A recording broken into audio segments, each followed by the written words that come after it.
bahwa kalau berdoa itu atau sembahyang di dalam Alkitab itu dalam nama Yesus, bertobat, dan antum sedang menipu jemaat. Antum menipu jemaat. Menipu jemaat.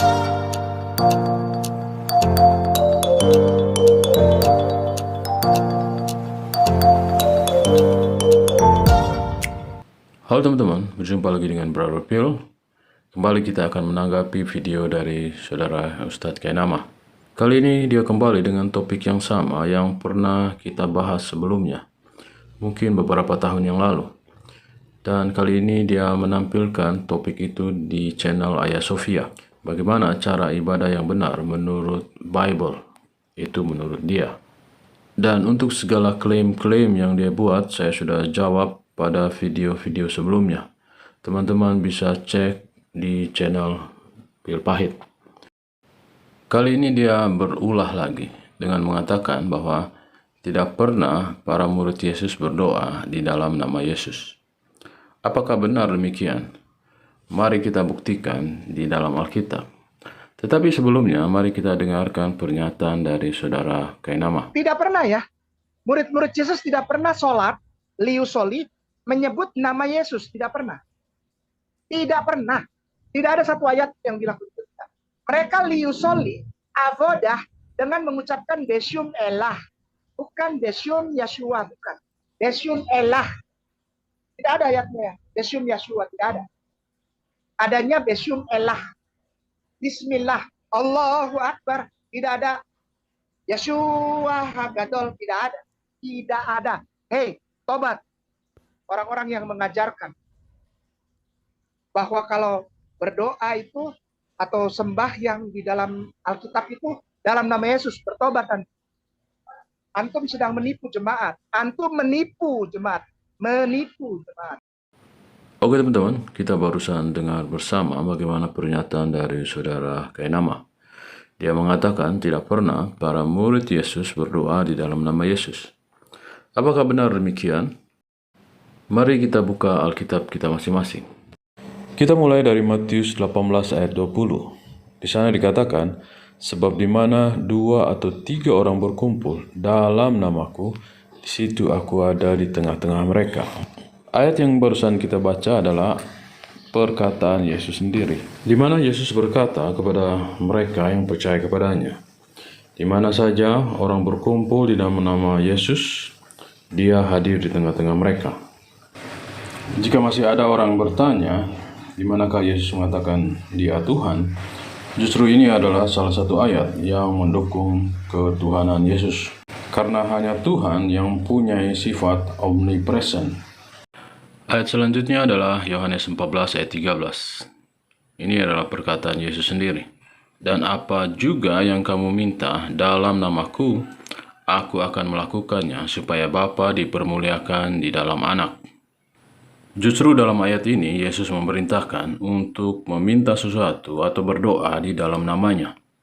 Dilanjutkan di ayat 14, dikatakan di sana, jika kamu meminta sesuatu kepadaku dalam namaku, aku akan melakukannya. Jadi itu adalah beberapa janji Yesus ketika kita berdoa di dalam namanya, dia akan menjawabnya. Dan kita lihat satu ayat lagi di mana para murid berdoa di dalam nama Yesus saat mereka melakukan mujizat.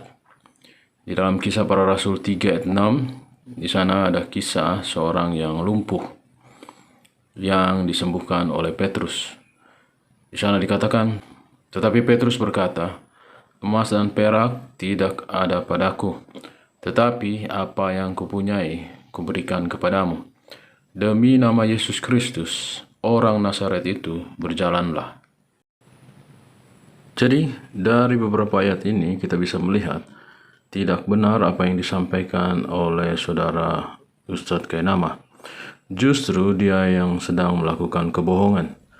Bahwa kalau berdoa itu atau sembahyang di dalam Alkitab itu dalam nama Yesus, bertobat, dan antum sedang menipu jemaat. Antum menipu jemaat. Menipu jemaat.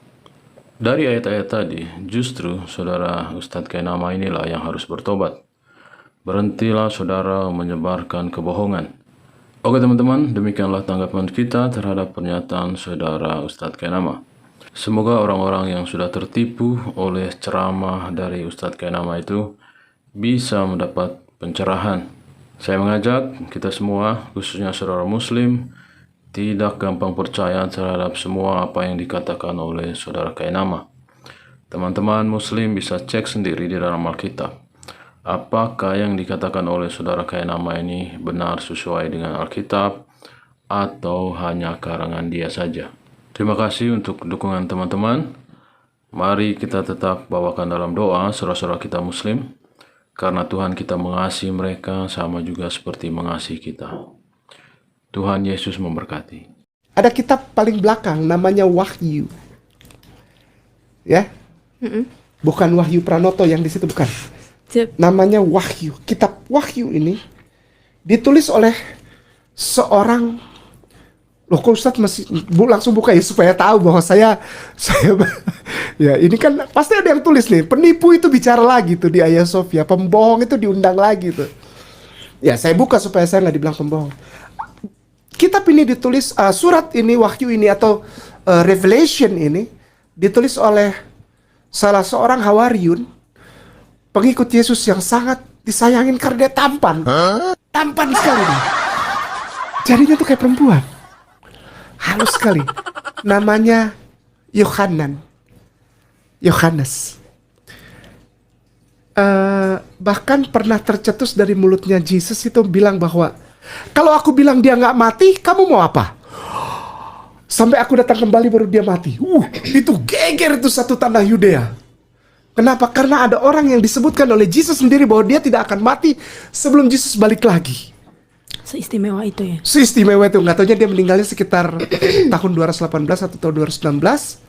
Tahun 218 atau tahun 219. Dia meninggalnya sekitar tahun 218 atau tahun 219. Digoreng.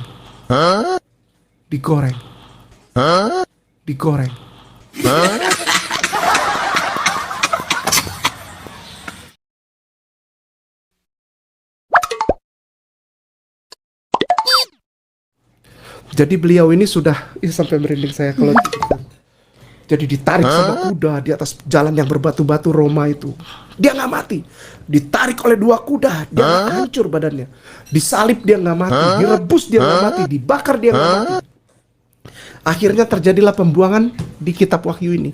Namanya Pulau Patmos. Salah satu pulau bekas penggalian batu bara yang sudah di-abandon, sudah ditinggalkan. Beliau di situ dan beliau mendapatkan seperti revelation, pewahyuan, ditulis bahwa di hari-hari akhir nanti akan ditampi dan orang akan melihat. Oh, sebetulnya lu bohong.